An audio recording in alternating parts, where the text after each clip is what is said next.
Hello again sa aking mga viewers. Welcome to my channel, and this is Marlon, your business coach and business mentor.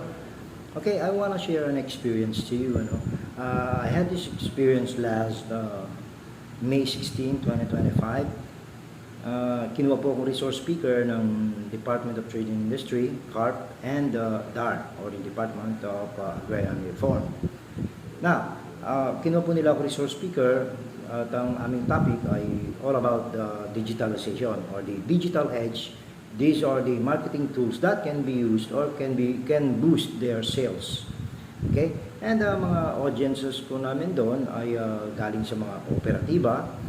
Some of them are startup companies, MSMEs, and from the academe, galing sa isang well-known university dito sa province of Bataan. Okay.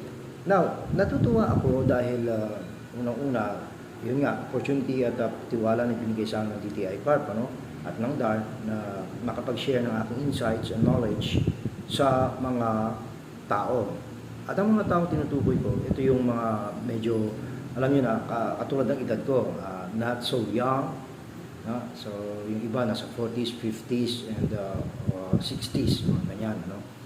So, ayun, ginrab ko yung opportunity na yun para makatulong sa kanila at malaman nila ang tungkol sa pag-a-adapt natin sa mga makabagong teknolohiya. So, I taught them marketing tools from the Facebook. So, tinalakay namin nandiyan na yung Facebook Ads Manager, Facebook Insights, Facebook Pixel, even Messenger Ads, Facebook Business Suite. So, ayan po, Ngayon, kaya ko sinishare sa inyo ang kwentong ito dahil gusto kong malaman po ninyo na hindi hadlang ang ating edad para makasabay sa mga bagong henerasyon ngayon at sa mga makabagong teknolohiya. Kung paano ito gamitin, paano ito unawain, at paano ito maging kapaki-pakinabang sa ating mga pangkabuhayan. Okay? So natutuwa naman ako sa aking mga audience dahil very cooperative sila, attentive, kumbaga active talaga sila, alive na alive.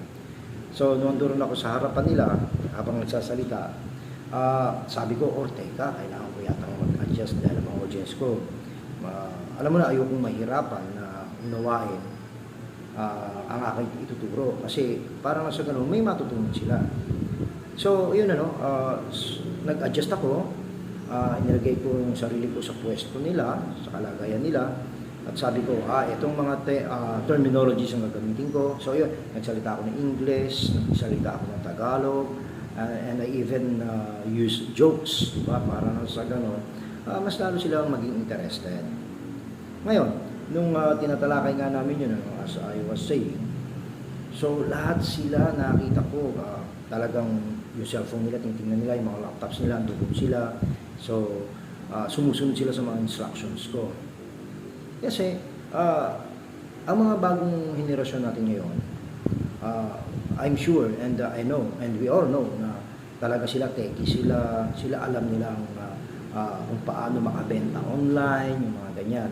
So, sa akin, ang responsibility ko sa aking mga audience ay maging katulad nila, hindi man kasing galing nila pero makasabay na kahit papaano hindi sila mahuli sa paggamit ng mga online platforms like andyan yung meron na tayong TikTok, Instagram, Facebook, LinkedIn, di ba? By using Google.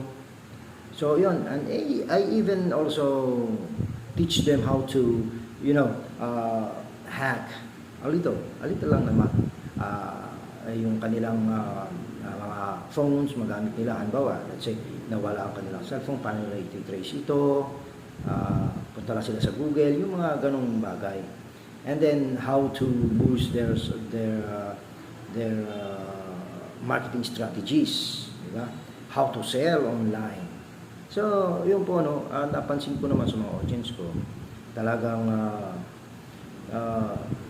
pinipilit nilang aralin, pinipilit nilang i-absorb yung mga bagay-bagay na aking itinuturo. Kaya malaking pasalamat ko at nakapagbigay ako ng ng, ng konting kaalaman at nakatulong sa kanila. No?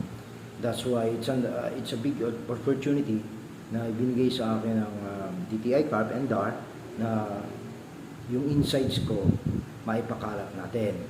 Gaya na sinabi ko a while ago na at our age, pwede naman lahat posible. Basta makinig ka lamang, basta you acquire new skills, makinig ka, samantalahin natin ang oportunidad na may mga libreng seminar na ibinibigay sa kanila.